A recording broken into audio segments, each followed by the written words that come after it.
What's the meaning of Christian Scientist?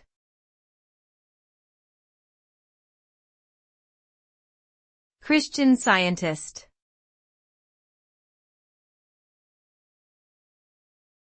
Christian Scientist.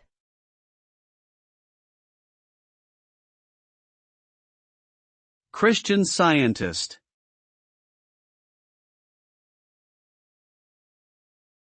Christian Scientist.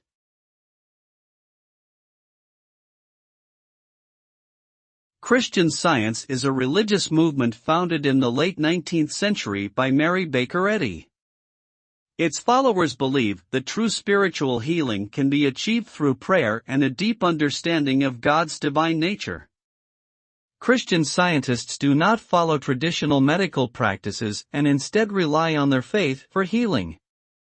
The movement has faced criticism and controversy over its rejection of modern medicine, but remains an active and influential group today.